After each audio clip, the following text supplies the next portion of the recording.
Les ermites dont parlent les légendes existent-ils vraiment? Où se trouvent les maîtres qui vivent retirés du monde? Qu'est-ce que vous voulez? Rechercher quelqu'un. Oui, c'est notre maître. Dites-lui de venir, je veux me mesurer à lui. Qu'est-ce que tu dis là? Tous les sports doivent se conformer aux lois scientifiques pour exploiter au maximum le potentiel du corps humain. Yen Fei, reporter d'Univers Sport et journaliste sportif depuis 10 ans.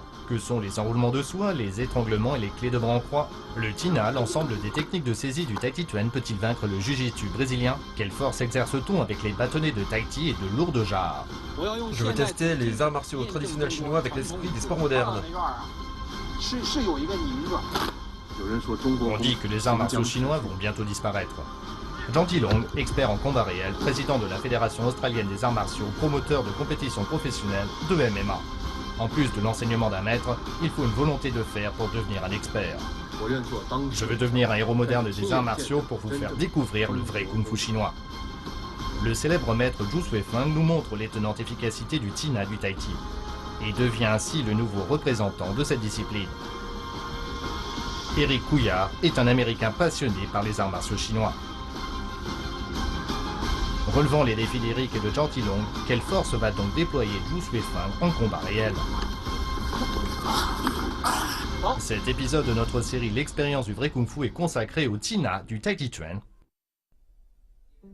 Par curiosité, nous avons demandé à Zhu Suifeng de nous faire visiter l'endroit où il fait ses retraites. Quelle jolie cour! Qu'est-ce que vous faites ici? Je viens m'isoler ici tous les ans. Nous trouvons ici un Tai Chi Chi, autrement dit un bâtonnet de Tai Chi. Il s'agit d'un objet qui permet de s'exercer à la technique des enroulements de soie. On l'utilise tous les jours pour les exercices de torsion. Pour s'exercer à tordre le bras de l'adversaire. Oui, c'est comme un bras. Il faut le tordre comme ça. C'est une possibilité. Mais vous devez avoir votre propre méthode. Vous devez combiner votre force musculaire avec votre énergie interne. Un transfert de force vers les mains. Oui. La force de la taille est transférée aux épaules, puis aux bras et ensuite aux mains. Si vous faites ainsi, ça ne suffit pas. Parce que vous utilisez seulement la force du dos des mains et non la force d'ensemble. Il faut donc faire en sorte d'acheminer toute la force du corps vers les mains. Comme ça, vous pivotez au niveau de la taille. C'est un mouvement descendant. Regardez, je bouge les épaules, les coudes et les mains. Il faut utiliser la force d'ensemble. Le bâtonnet de Tai Chi est un objet essentiel dans l'entraînement du Tina. Il sert principalement à pratiquer la force de torsion, à renforcer les muscles et l'ossature et à apprendre à utiliser la force d'ensemble. C'est aussi du matériel d'entraînement? Oui, c'est une méthode d'entraînement que j'ai mise au point. Outre le bâtonnet de Tai Chi, ces jarres posées par terre attirent notre attention. On voit parfois des pratiquants d'arts martiaux s'entraîner avec des jarres à alcool dans les films de Kung Fu. Mais à quoi peuvent-elles donc bien servir? Dans les films de Kung Fu, j'ai vu beaucoup de scènes dans lesquelles on utilise des jarres remplies d'alcool ou d'eau. Les jarres de Zhu Suifeng étaient apparemment pleines de sable. Je pensais donc qu'elles devaient être moins lourdes que celles remplies d'eau. Je me demandais quel usage ils pouvaient en faire. C'est lourd, à quoi ça sert? C'est pas léger. Je les attrape une par une pour améliorer la flexibilité, la force et la vitesse de préhension. Pourriez-vous nous faire une démonstration? J'en soulève une, puis je transfère toute la force du corps dans les mains. Puis... Ça fait aussi travailler la vue. Oui, regardez. Regardez. Quand elle tombe, la jarre devient plus lourde.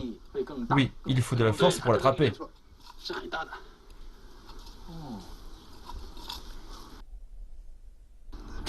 S'exercer ainsi à saisir une jarre, cela constitue un entraînement physique qui peut s'apparenter à un entraînement de frappe à la poire de vitesse dans les sports modernes.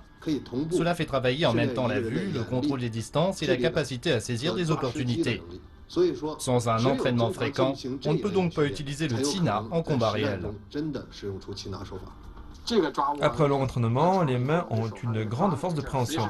Celui que je saisis ne peut plus s'échapper. Il ne peut pas se défaire de mon emprise. Est-ce que je peux essayer? Moi je pense que c'est facile, je vais essayer. Il dit que c'est facile. Voyons voir ça. Ça pèse 25 kilos. 25 kilos? Oui. J'essaye.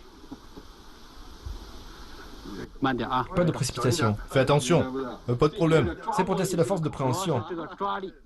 Oui, c'est principalement ça. Attention. Fermement.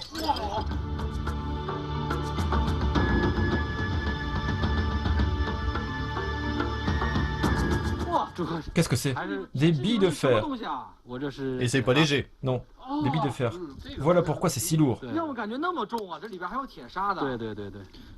En fait, il y avait non seulement du sable, mais aussi de grosses billes de fer dans cette jarre. C'est donc certainement beaucoup plus lourd que l'eau. Ce n'était pas une jarre ordinaire, mais une jarre améliorée. Ce genre d'exercice doit être très efficace pour faire travailler la force des doigts et des poignets.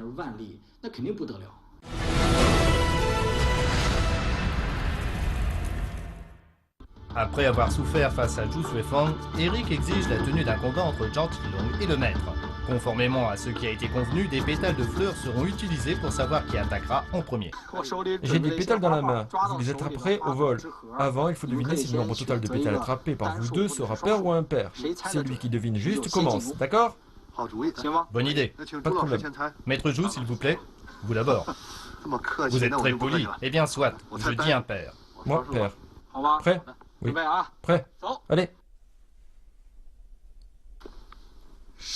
11, 12... Il y en a une autre là, non? Non, ça ne compte pas. C'est 12 fleurs en tout. D'accord. C'est Maître Zhu qui est devenu juste. J'ai dit pair, oui. Félicitations, Maître Zhu. Maître Zhu, c'est donc à vous d'attaquer en premier, d'accord.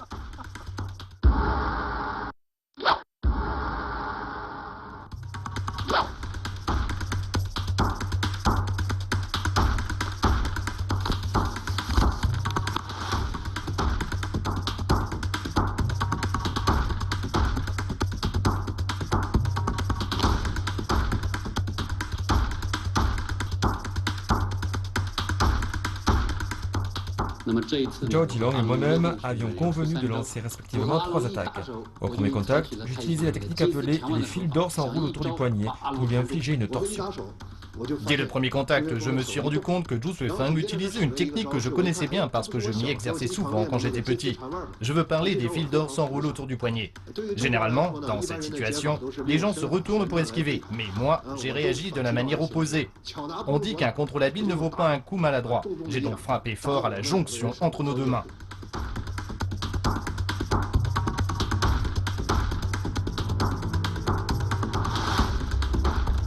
Je ne m'attendais pas à ce que Zhao Tilong s'en sorte ainsi avec une frappe directe. J'en ai profité pour lui saisir la main et essayer de lui tordre l'épaule avec la technique appelée l'éclair traverse le dos.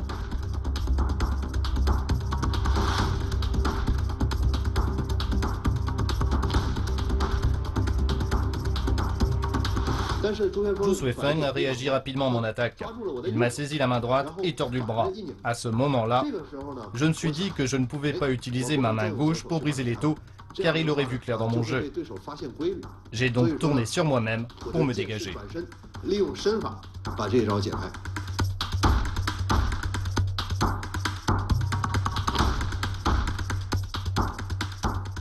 Je ne m'attendais pas à ce que Zhao Tilong se retourne pour esquiver ma deuxième attaque.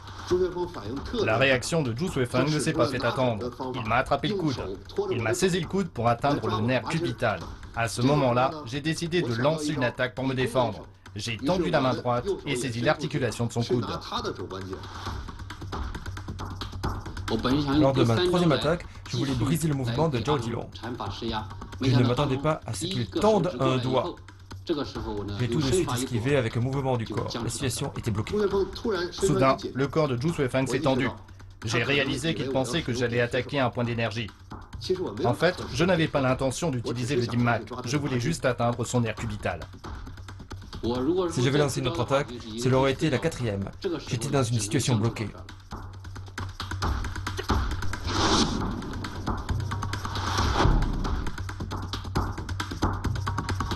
J'étais prêt à lancer 3 attaques. La première s'appelle le chat monte dans l'arbre. Cette technique consiste à donner un coup de poing et un coup de pied en même temps. Je voulais mettre sa capacité défensive à l'épreuve. Généralement, quelqu'un n'arrive à échapper qu'à un seul des 2 coups.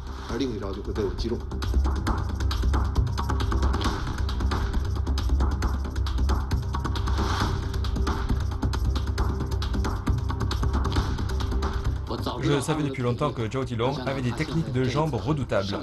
Mais je ne m'attendais pas à ce qu'il utilise en même temps le poing et le pied. Face à cette attaque double, j'ai fait un mouvement appelé le coq d'or se tient sur une patte. J'ai levé ma main et ma jambe gauche pour me défendre. Comme il arrivait à faire face, j'ai tout de suite enchaîné avec une deuxième attaque. Ce deuxième mouvement s'appelle balayer mi-armée, c'est-à-dire que la main et le pied passent très vite de droite à gauche en suivant la même trajectoire.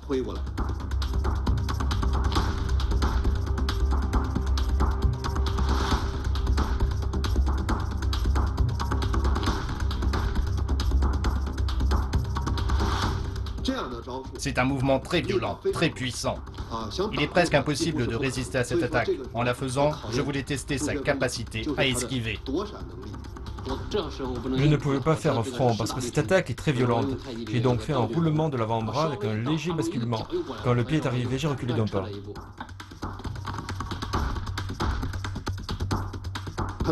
Comme il a réussi à esquiver ma deuxième attaque, la distance entre nous deux était naturellement plus grande. C'était l'occasion idéale pour utiliser une de mes techniques redoutables, un coup de pied latéral moyen. À ce moment-là, il n'était pas stable sur ses jambes car il venait d'esquiver ma deuxième attaque. Cela me semblait facile. Il ne pouvait pas résister à moins qu'il n'utilise la chemise de fer ou une autre technique du genre pour bloquer mon attaque. Il a lancé sa troisième attaque. Je savais que Zhao Dilong pouvait briser une stèle avec la technique dite de la rafale. Cette fois-ci, comme ce coup de pied était latéral, il était certainement encore plus destructeur que la rafale. Comme je ne pouvais pas faire front, j'ai décidé d'esquiver.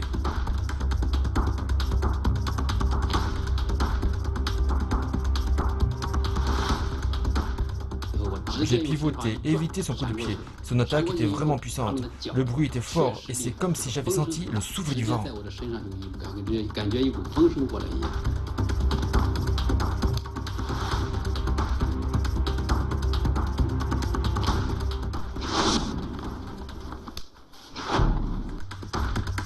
Depuis peu, Zhao Dilong se livre à l'étude du sabre-tang. Comme les deux adversaires n'ont pas réussi à se départager en combat à main nue, ils veulent le faire avec les armes. Pour des raisons de sécurité, ils choisissent de combattre sur une terrasse.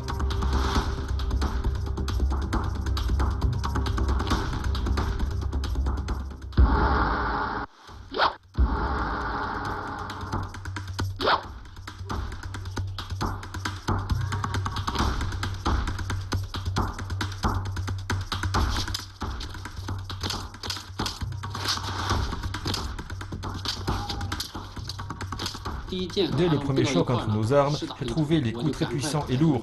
J'ai immédiatement utilisé des mouvements du corps et des mains du Tai Chi Chuan pour résister au sabre de Zhao Dilong. Si j'avais opposé la fermeté à la fermeté, je pense que mon épée se serait brisée.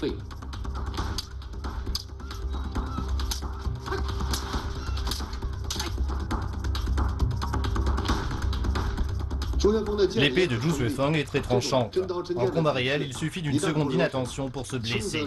Ça peut même être très grave.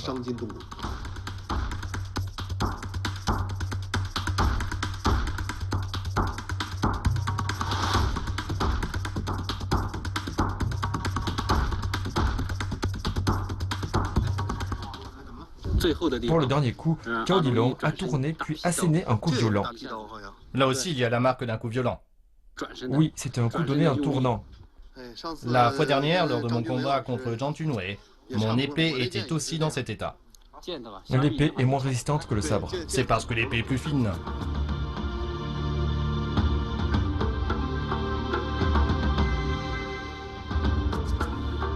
Grâce à ses efforts incessants, Zhu Xuefeng a gagné le respect de son maître, Chen Xiaowang.